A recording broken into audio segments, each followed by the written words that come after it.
So finally যেটা হওয়ার সেটাই হচ্ছে। দ্য লাস্ট পোস্টার জাস্ট দেখো একবার। আজকে দুপুরবেলা আমি যখন কলেজে ছিলাম তখন বুকমাই শো খুলেছিলাম মাঝখানে, যে ধূমকেতুর তো অ্যাডভান্স বুকিং শুরু হয়ে গেছে, তো একটু স্ট্যাটাস কি দেখা যাক। তো এখনো মাঝখানে 2-3টে দিন বাকি আছে, কিন্তু টিকিট পাওয়া যাচ্ছে না। ম্যাক্সিমাম জায়গায় দেখতে পাচ্ছি হয় সোল্ড আউট হয়ে গেছে শো, নয়তো অরেঞ্জ কালার চলছে, কিছু সিলেক্টিভ জায়গায় গ্রিন কালার রয়েছে।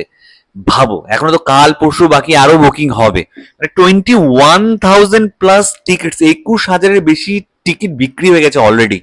এখনো সিনেমাটা এমন না যে কালকে রিলিজ করবে, এখনো মাঝখানে 2 দিন রয়েছে।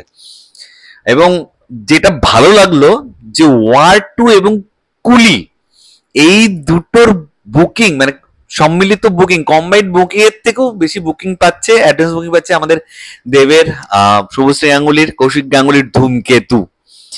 এটা হওয়ারই ছিল। তোমরা যারা শুরু থেকে আমার চ্যানেল চেক আউট করো হয়তো দেখেছো ধূমকেতু নিয়ে, মানে জবে থেকে সিনেমাটার অ্যানাউন্সমেন্ট হয়েছে এবং জবে থেকে আমি চ্যানেলটা স্টার্ট করছি, না হয় 10 থেকে 12টা ভিডিও এরকম পাবে ধূমকেতু কি আর রিলিজ হবে না, ধূমকেতু কবে রিলিজ হবে, অবশ্যই ধূমকেতু কি মুক্তি পাবে, এই টাইপের আমি প্রচুর ভিডিওস বানিয়েছি। শুধু আমি একা না, আমার মতন এটা অনেকে বানিয়েছে এবং গোটা টিম বুঝেছে যে এই সিনেমাটা সবাই দেখার জন্য মুখিয়ে রয়েছে। তো যাই বাধা বিপত্তি ছিল, প্রবলেম ছিল, সমস্ত কিছু পার করে ধূমকেতু আসছে। এবং ধূমকেতু আসার পর থেকে, জবে থেকে অ্যানাউন্সমেন্ট ডেট মানে রিলিজ ডেট ঠিক হয়েছে 14th অগস্ট আসছে, একটা আলাদাই কিন্তু মানে ক্রেজ, হাইপ ক্রিয়েট হয়েছে অডিয়েন্সের মাঝখানে। এবং সেটা শুধু যে মোবাইলের মধ্যে আটকে আছে তাও নয়, সিনেমাটায় বড় পর্দায় আসছে, টিকিট বুকিংটাও আমাদের বলে দিচ্ছে যে অডিয়েন্স সত্যি সত্যি এবার হলমুখী হচ্ছে, হলে গিয়ে সিনেমাটা দেখতে যাচ্ছে, জাস্ট সোশ্যাল মিডিয়াতে তারা লাফালাফি করছে না। তো এই মুহূর্তে দাঁড়িয়ে box office king, unbeatable king বলা যেতেই পারে ওয়ান অ্যান্ড অনলি দেবকে।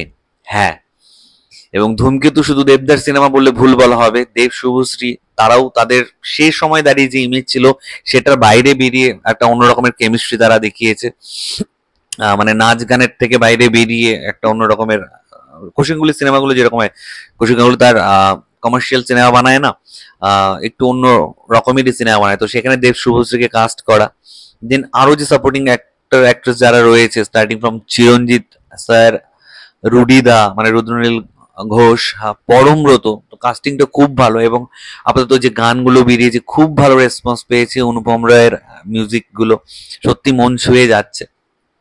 তো আশা করছি সিনেমাটা একটা ইতিহাস ক্রিয়েট করবে বক্স অফিসে, এবং 10 বছর পরে রিলিজ করেও যে বক্স অফিসে একটা বড় রেকর্ড করা যায়, এটা মানে ধূমকেতুই আমার মনে হয় ইন্ডিয়াতে ফার্স্ট কোনো মুভি এটা করতে যাচ্ছে। বাইরের আমি অত খবর জানি না, ইন্ডিয়াতে আমি শুনিনি। শাহরুখ খানের একটা সিনেমা ছিল এ লামহে জুদাইকে, সিনেমাটা অনেক দিন বাদে মুক্তি পেয়েছিল।